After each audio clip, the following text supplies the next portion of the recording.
दिलवाने में भी आप सौभाग्यशाली हैं। इसलिए अगर आप इंस्टीट्यूट से, शिक्षण संस्थान से और शिक्षकगण से संपर्क बना करके रखेंगे तो लाभ ही लाभ मिलेगा, इसमें कतई जुड़ाई है, निसंदेह है। बस मैं इतना ही कहना के अब मैं अपनी वाणी को विराम देना चाहता हूँ, फिर जब मौका मिलेगा तो कुछ व्यक्त करूँगा। धन्यवाद। बहुत बहुत धन्यवाद सर, अनिल सर जो हमारे हिंदी के शिक्षक हैं और लगातार आप लोगों को हिंदी के विषय में अच्छी जानकारी देते हैं। आज भी उन्होंने बहुत अच्छा आशीर्वचन आप लोगों को दिया, प्यार और प्रोत्साहन। तो चलिए अब हमारे बीच उपस्थित हो गए हम सबों के आदरणीय और आप सबों के भी आदरणीय, और मेरे हिसाब से हम लोग जो है सो क्या कहते हैं, एक राष्ट्रपिता महात्मा गांधी को बापू कहते हैं और दूसरा जो है सो क्या कहते हैं, सर को बाबूजी कह के संबोधित किया जाता है। तो निश्चित ही हम लोग के लिए प्रेरणा स्रोत भी हैं और हम लोगों के लिए आदरणीय भी हैं। तो मैं चाहूँगा कि आवासीय Indira public school sir coaching centre के जो निदेशक महोदय हैं प्राचार्य सुमन सर, वो सर को भी सम्मानित करेंगे डायरी और पेन दे करके, क्योंकि सर का बहुत बड़ा योगदान रहा है आप लोगों को प्रोत्साहन, प्यार और आशीर्वाद देने में। तो जोरदार तालियों से आपको अभिवादन करें।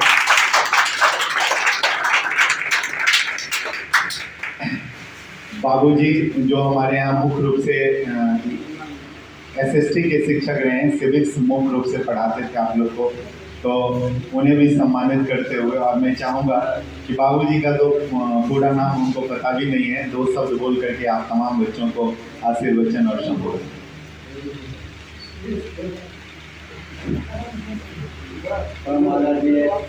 संस्था के संचालक सुमन बाबू और इस संस्था के विद्वान, कर्मठ और लगनशील शिक्षक अंकुला जी, आशीष सर, बगल में हमारे अनिल बाबू बैठे हुए हैं, और पीके साहब, प्रशांत सर, और इनको नए टीचर है जिसे तो मैं अवगत नहीं हूँ। तो इन लोगों के अथक प्रयास से इस संस्था का जो नाम आपने रोशन किया है, इसके लिए मैं आप लोगों को धन्यवाद देता हूँ। आप लोग आगे इसी तरह से करेंगे, इसी तरह से नाम भी पढ़ेंगे तो इस संस्था का भी नाम होगा, साथ ही साथ आपका और आपके परिवार का भी नाम रोशन होगा। इन्हीं सभी बातों के साथ मैं अपनी वाणी को विराम देता हूँ। मैं चाहूँगा कि सुमन सर सम्मानित करेंगे पीके सर को। पीके सर को सम्मानित करेंगे। सुमन सर हमारे यहाँ साइंस और मैथमेटिक्स के टीचर हैं, सबसे पेचीदा विषय फिजिक्स और मैथमेटिक्स पढ़ाने वाले, और सारे बच्चे संतुष्ट रहे और बेहतर रिजल्ट इनके विषय में सभी बच्चों को आया है। निश्चित इसके लिए हम सर के आभारी हैं कि बेहतर मेहनत करके बच्चों को सुंदर रिजल्ट लाने के योग बनाएं। और पीके सर, मैं चाहूँगा 2 शब्द से पीके सर आप लोगों को संबोधित करें और अपने मार्गदर्शन दें।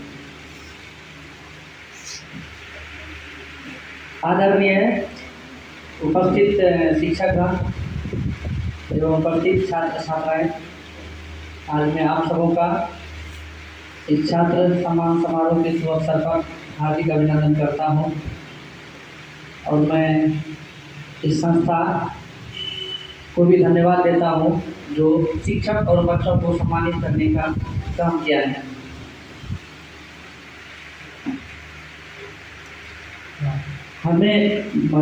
मैंने अभी तक देखा हूँ, जहाँ तक मधेपुरा की बात है, मधेपुरा में बहुत सारे ऐसे कोचिंग हैं जहाँ अगर टोटल एग्रीगेट मार्क देखा जाए कुछ ज़्यादा हो जाता है। जैसे समझ लीजिए कि अपना कोचिंग में भी 444 मार्क हाईएस्ट है।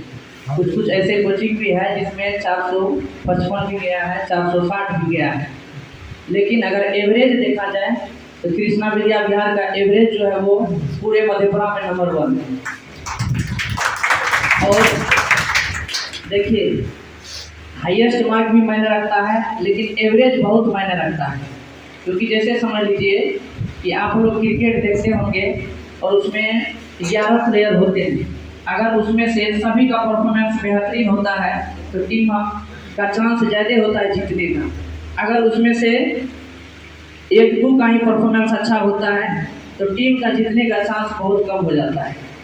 इसीलिए मैं आप सबों को धन्यवाद देता हूं कि आप सभी स्टूडेंट पूरा लगन से मेहनत किए। आज उसी का देन है कि आप लोगों का रिजल्ट बहुत ही बेहतरीन हुआ और आप लोगों से हम उम्मीद करते हैं कि अगला क्लास में भी आप लोग इससे कहीं ज़्यादा मेहनत करके और ही बेहतरीन रिजल्ट लाने का कोशिश करेंगे।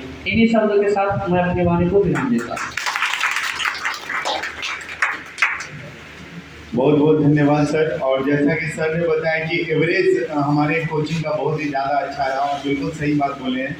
और मायने ये नहीं रखता है कि हाईएस्ट मार्क कितने हैं। और आप इतना जानिए कि मुझे खुद विश्वास नहीं हो रहा है। अभी मैंने रिजल्ट जो यहाँ देखा कि कई ऐसे स्टूडेंट खासकर लड़कियों में जिनकी जो फर्स्ट डिवीजन है और जिनके मार्क्स 396 और 97 है, तो अजीब सा मुझे लगा कि मुझे विश्वास है क्योंकि मेरे परीक्षा में प्राय स्टूडेंट जो है कम ही मार्क्स लाते थे। लेकिन उसके बावजूद जो है सो क्या कहते हैं इतना अच्छा रिजल्ट लाना, तो इसका मतलब है कि निश्चित ही वो लोग घर पे जाके मेहनत की और ओवरऑल सब विषय में जो मेहनत रहा उसी का आधार है कि बहुत ही अच्छे रिजल्ट से उन लोगों ने उत्तीर्णता प्राप्त की। अब मैं आमंत्रित करना चाहूँगा, हमारे बीच में उपस्थित हैं आशीष सर, उन्हें सम्मानित करेंगे सर, आशीष सर को। और आशीष सर तो मेरे हिसाब से सबके लिए प्रेरणादायक है, हमारे लिए खुद भी बहुत ज़्यादा हैं, क्योंकि मैं मानता हूँ कि जिस स्थिति में ये बच्चों को इतनी बेहतर शिक्षा देते हैं और इतना बेहतरीन ढंग से पढ़ाते हैं। ज्योग्राफी और जो अभी एसएसटी की क्लास इनकी होती है तो ऐसा लगता है सारे स्टूडेंट जो है तो एकदम साइलेंट रहते हैं और सिर्फ इनकी बातों को सुन करके सब सीख जाते हैं। तो ये बेहतर है और मैं चाहूँगा जोरदार तालियों से आप लोग इनका स्वागत करें, क्योंकि हम लोगों के लिए आशीष सर बहुत ज़्यादा प्रेरणा के स्रोत हैं। तो मैं चाहूँगा 2 शब्द आशीष सर। सर्वप्रथम आप सभी को इतने अच्छे मार्क्स अर्जित करने के लिए मैं अनेक अनेक शुभकामनाएं देना चाहूँगा। इस संस्था के कई विद्यार्थी हैं जिनके अंक बहुत अच्छे हैं और दुर्भाग्यवश कुछ ऐसे भी हैं जिनके अंक इतने अच्छे नहीं हैं। जिनके अच्छे हैं उनसे केवल इतना कहना चाहूँगा, आगे मेहनत करके जीवन में और बहुत कुछ अच्छा किया जा सकता है।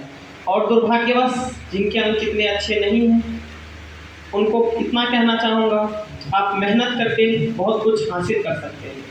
कई विद्यार्थी आते हैं मेरे कक्षाओं में और एक बात पूछते हैं, सर ये पढ़ लेंगे तो आईएएस बन जाएंगे, ये पढ़ लेंगे तो डॉक्टर बन जाएंगे।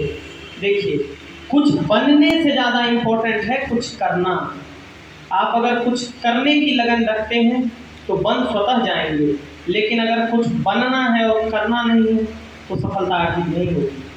आपके जीवन में कई ऐसे क्षण आएंगे जब आपको लगेगी कि बस ज़िंदगी ख़त्म हो गई। बहुत सारे ऐसे समय आएंगे जब आपको लगेगा अब ये टॉपिक समझ में नहीं आ रहा है, आईएएस बनने का सपना टूट गया, डॉक्टर बनने का सपना टूट गया।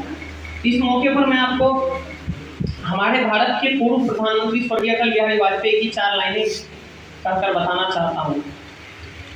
घिरे चाहे घनघोर घटा, बाधाएं आती है आए, घिरे चाहे घनघोर घटाएं, पाँव के नीचे आए अंगारे, आग जलाकर जलना होगा, कदम बढ़ाकर चलना होगा। और ये कदम बढ़ाना किसके साथ है? कदम आपको आपके शिक्षकों के साथ मिलकर बढ़ाना है। आप सभी एक बात ध्यान रखिए, कई विद्यार्थियों को मैं देखता हूँ 10वीं में 450 नंबर लाने के बाद अपने जीवन में अपने करियर पर फोकस करना छोड़ देते हैं। लेकिन याद रखिए, आज से 10 वर्षों के बाद, 20 वर्षों के बाद किसी को आपके 10वीं के अंक याद नहीं रहेंगे। कोई ये नहीं देखेगा आपने 10वीं में क्या किया, लोग ये देखेंगे आपने अपने जीवन में क्या किया। मैं ये कहता हूँ 10वीं में अच्छा करना जीवन का एक पहलू है, लेकिन जीवन में अच्छा करना हमारे जीवन का एक मकसद है। और हम ये कहना चाहेंगे आप सभी को अंत में, बहुत बार बहुत लोग कई अटेम्प्ट्स देते हैं नीट का, 4 अटेम्प्ट 5 अटेम्प्ट। आप में से कईयों का सपना होगा डॉक्टर बनने का, कईयों का सपना होगा इंजीनियर बनने का, कईयों का सपना होगा आईएएस बनने का, कई है जिनका सपना अध्यापन करने का है, पढ़ाने का है। और बहुत सारे प्रयासों के बाद भी सफलता नहीं मिलती है। 3-3 अटेम्प्ट देते हैं लोग, 4-4 बार नीट का एग्जाम देते हैं, नहीं सफलता अर्जित कर पाते हैं।